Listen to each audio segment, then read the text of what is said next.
to another video. Today I'm going to be going over a Donald Trump / Kamala Harris election prediction. Sorry I haven't been posting lately. It's been about 3 days.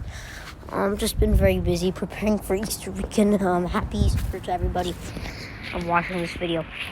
If you guys haven't yet subscribed to his YouTube channel, leave a like down below and leave a comment about if you guys would like me to continue posting these videos. I don't know if I get a lot of views on my election prediction videos, so I can make more election predictions, including a lot of Republican or Democratic candidates. So, in general, I do think Kamala Harris would not be the best competitor in the 2024 election. Again, Joe Biden announced that he will be running again. That definitely, worsens the GOP's chances of winning the election in 2024, just because, Kamala Harris, in general, Joe Biden is the front runner for the Democratic Party. If he wasn't running again, then, the Republican Party would have a better shot at winning the election. So, for Kamala Harris, 179 electoral votes, and over for Donald Trump, actually one district in Nebraska, so that would put her at 180 for Kamala Harris. Safe. And for Donald Trump, he would have 109 electoral votes for Donald Trump. Safe. So, Texas's margins have been shrinking in the past lately. If you guys haven't checked that video, check it out. But I still think Donald Trump has a heavy impact on Texas. I think it's still going to be a lean margin because he did carry it by 5.6%. And I do think that's going to shrink down to 4%, and that is considered a lean margin, which is anything under 5%. So he's only, about 0.6% away from Texas being characterized as a lean margin state. And I do think Texas is shrinking, even though Donald Trump would do a lot better than other candidates. Somebody like another candidate like Ted Cruz would obviously, I would probably move it down to a tilt margin, but Donald Trump has a pretty big impact on Texas. So I'll put that as a lean margin, around 4 percentage points. Definitely a shrink from 2020. In Iowa and Ohio, these states tend to vote together. It's going to probably be a likely margin for Donald Trump. I do think that Donald Trump has a great impact in these states, just like he does in Texas. George W. Bush only carried them in 2000, 2004. He only carried them by about 3 percentage points. So it was a close state. And when Trump came around, it was about an 8 percentage points, even though Obama flipped it. So it was a 10 percentage point, 11 percentage point shift from 2012 to 2016. But Donald Trump won those by a likely margin. So, it's not going to change with him on the ballot in 2024. And Utah, I think this one can move down to a likely margin. It's been shrinking a lot since 2016. Its margins have shrunk, and it's slowly moving. Again, the southwestern region is moving closer to the Democratic Party, so that's going to be a likely margin. Colorado, Virginia, and New Mexico, all going to be likely margin states for Kamala Harris. Without Joe Biden on the ballot or somebody like Barack Obama on the ballot, these states are not going to be safe Democratic states. Well, in the future, and maybe in 2028, yes. But in 2024, I still think these are going to be likely Democratic states, because Colorado was a 13.5% victory for Joe Biden. I don't think Kamala Harris will do much better than that. Probably going to be about 12%, because she's not as good as a candidate as Joe Biden. So it goes down a little bit to a likely margin or a lean margin. But then again, they're shifting to the left. So slowly, that's going to make up for Kamala Harris's losses in these states. So it's going to be a likely margin. That percent 208 to Donald Trump's 179. And also South Carolina, a likely margin. It shrunk down a lot. It was a 15% state back in back Obama's time and Bush's time, but it shrunk down. Now it's an 11% state, and it was almost a safe margin back in 2016. It shrunk a few percentage points. I still think it's going to be about 9 or 10 percentage points for Donald Trump. I do think Florida, Donald Trump won the state by 1% in 2016 and more than 3% in 2020. And I do think Kamala Harris would not do as well as Joe Biden. So I think it's going to be a bigger margin of victory for Donald Trump. I think he can move this up to a likely margin, solidify his base in Florida, probably make it to around 5 percentage points that's surprising to say Florida would be a bigger margin than Texas.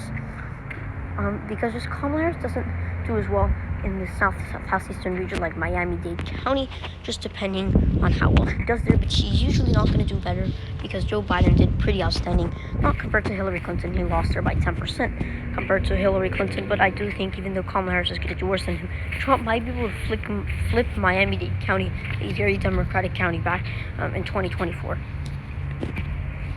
North Carolina, when you have Kamala Harris on the ballot, this is a likely state. Not likely, leans for Donald Trump. If Kamala Harris was on the ballot, it was a lean state in 2020. Now, Kamala Harris is not favored in North Carolina. Now, if it was somebody like Joe Biden, I could have put it at a tilt state for Joe Biden. I think Joe Biden could do it, but as Kamala Harris, not very popular in that state. Arizona, Joe Biden carried the state. I do think Arizona is going to go blue, just because Arizona has been, see Joe Biden carry. Kamala Harris would not do as well. It could go either way, Kamala Harris, but I still think it's the favorite because Kamala Harris might do, if it was Joe Biden coming again, it would be maybe a 1% state. But because it's shifting to the left, but then with Kamala Harris back, it goes back to that 0.3, 0.4% status. In Georgia, I really see Georgia going anyway, but I do think African American turnout is really going to give Kamala Harris bigger strength. If Joe Biden was on the ballot, this would be a bigger state, probably a leans margin because of that African American turnout. Kamala Harris, still carrying this by 0.5, 0.6% in Georgia. It's actually going to be an expansive victory from Joe Biden because of African American turnout in that state. 32% of the population is African American. Minnesota, she's going to do better than Hillary Clinton, which she carried by 1.5%. In 2016, she's probably going to do about 3%. Not as good as Joe Biden's, 6-7%. He was in the lead in the polls by almost 10% before the election. Not as well as Joe Biden, but better than Hillary Clinton. So it leaves margin between 1 and 5%, probably around 3 or 4. Michigan, still Kamala Harris, not going to do as well as Joe Biden. It's going to be under a percentage point, but it's going to be it's going to be still safe for Kamala Harris. New Hampshire, a lean state for Kamala Harris. Has a lot of white voters, but a lot of these white voters tend to vote Democratic. So it's going to be big as Joe Biden, 7%. It's going to be probably bigger by Hillary than Hillary Clinton's. Probably going to be around Hillary Clinton's margin, just like Minnesota. Wisconsin, leans margin. Kamala Harris does not appeal to voters in Wisconsin or Pennsylvania. I think Trump will carry the state by about 1-2 percentage points. Better than Hillary Clinton there. In Pennsylvania, it's going to be a smaller margin. Still, it's going to be under a percentage point. Because Kamala Harris is not favorite to win the state of Pennsylvania at all. But, she's not going to do as well as Joe Biden. So, Trump is going to flip that state red by about 1.5 percentage points. And again, minority voters are leaving these states. So, these states are shrinking. I could see Michigan even going red. But I'm going to leave that for Kamala Harris because, when it comes to Michigan, has 2 Democratic senators. So I do think coming in 2028, 2032, it's going to become more Republican. And I could characterize this Rust Belt region in Wisconsin, Michigan, Pennsylvania as likely, still lean likely states for the Republican Party. Maine,